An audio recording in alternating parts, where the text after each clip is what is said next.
του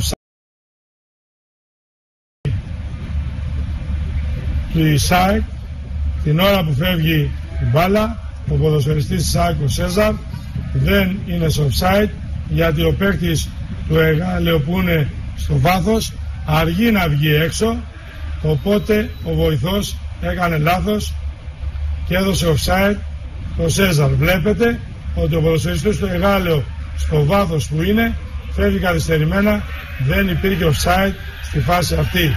Από τον ίδιο αγώνα, άλλη μία λάθος υπόδειξη του βοηθού την ώρα που μεταβάζεται η μπάλα. Ο ποδοσφαιριστής του Εγάλεο, Τσάτσος, φεύγει από κανονική θέση.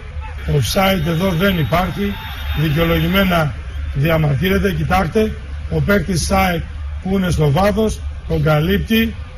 Offside δεν υπάρχει στη φάση αυτή. Και δίνεται φάουλ για χέρι. Δεν ξέρω αν... Όχι, offside έδωσε. Βλέπετε εδώ ότι φεύγει πίσω. Offside, μάλιστα, δεν υπάρχει offside στη φάση αυτή. Εδώ από τον ίδιο αγώνα, ένα πέναλτι που δόθηκε στην ανατροπή του Λιμπερόπουλου. Ο διαιτητής βλέπετε είναι πάρα πολύ κοντά. Είναι πολύ κοντά. Ο ποδοσφαιριστής του Εγάλεο πηγαίνει με το αριστερό πόδι και βρίσκει τον Λιμπερόπουλο. Θα δούμε λοιπόν, εδώ ακριβώς γίνεται η επαφή. Το πόδι του Ψωμά βρίσκει τον Λιμπερόπουλο. Ήταν πέναλτι. Ο διαιτητής ελέγχει πλήρως τη φάση και δεν έκανε λάθος στην υπόδειξη αυτή. Εδώ το γκολ του Εγάλεο που μέτρησε. Θα δούμε μετά την κεφαλιά του Νικολόπουλου. Περνάει η μπάλα ολόκληρη τη γραμμή. Βλέπετε σκάει μέσα από τη γραμμή. Παρόλο το ότι ο Τσιρίλο, ο Σορεντίνο λέει ότι δεν είναι γκολ, όμως εμείς βλέπουμε και ξαναβλέπουμε ότι η μπάλα ολόκληρη έχει περάσει τη γραμμή. Ήταν γκολ, κοιτάξτε εδώ, ήταν γκολ. Πολύ σωστά ο βοηθός είπε ότι το γκολ είναι κανονικό. Εδώ είναι η φάση αυτή που συζητήθηκε ευρέως. Θα δούμε ότι την ώρα που μπαίνει ο Ετουσέη μέσα στην περιοχή, από την εκπομπή αυτή έχουμε κακίσει πολλές φορές τη συμπεριφορά του Τσιρίλο για τέτοια αντισυναδελφικότητα. Εδώ ο βοηθός παρακίνησε σε λάθος υπόδειξη το διαιτητή για μια φάση που δεν υπάρχει καμία παράβαση. Εδώ θα δούμε ότι και ο διαιτητής στη φάση έφυγε με κατεύθυνση προς τη σέντρα, ενώ έπρεπε να γυρίσει με την όπισθεν ώστε να κοιτάει τη φάση. Δίνει κόκκινη κάρτα στον ποδοσφαιριστή της ΑΕΚ.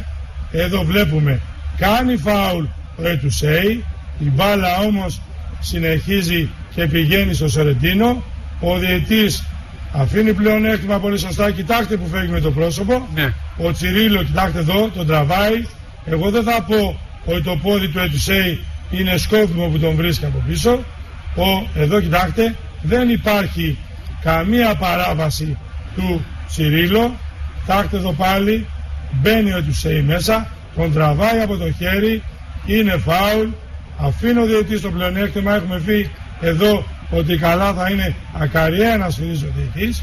Εδώ τον βρίσκει με το πόδι. Σας είπα και πάλι, εγώ δεν θα πω ότι είναι σκόπιμο αυτό. Και εδώ κοιτάξτε, ο Τσιρίλο πηγαίνει από πάνω, του λέει οτιδήποτε. Όπως πάει να σηκωθεί ο Ετουσέη, βρίσκει πάνω στον Τσιρίλο, πέφτει κάτω, δεν υπήρχε παράβαση. Οπότε ο βοηθός έκανε λάθος που είπε για παράβαση στη φάση του Τσιρίλο. Εδώ κοιτάξτε, ο ποδοσφαιριστής του Εγάλεο τον πιάνει, τον τραβάει, μπαίνει μες στην περιοχή, κάνει προβολή. Εδώ κοιτάξτε, τώρα ενώ έχει μπει μες στην περιοχή, τον αφήνει, κάνει προβολή με την μπάλα, δεν βρίσκει τίποτα. Ο διαιτητής όμως είναι ακριβώς από πίσω, πολύ σωστά δίνει πέναλτι. Κοιτάξτε εδώ, τον τραβάει, μπαίνει μέσα, τον αφήνει, μπάλα δεν βρίσκει, όμως ήταν πέναλτι και σωστά δόθηκε στη φάση αυτή. Εδώ ένα γκολ που ακυρώθηκε το Εγάλεο. Θα δούμε ότι εδώ την ώρα που γίνεται το σουτ και πηγαίνει μπάλα στο συμπαίκτη του, πηγαίνει στον παίκτη του Εγάλεο, ο οποίος ήδη είναι offside. Εδώ φεύγει η μπάλα, πηγαίνει στο συμπαίκτη του, και από εκεί μεταβιβάζεται στον άλλον, είναι σε θέση offside, πολύ σωστά ακυρώθηκε τον γκολ αυτό που έβαλε το Εργάλιο.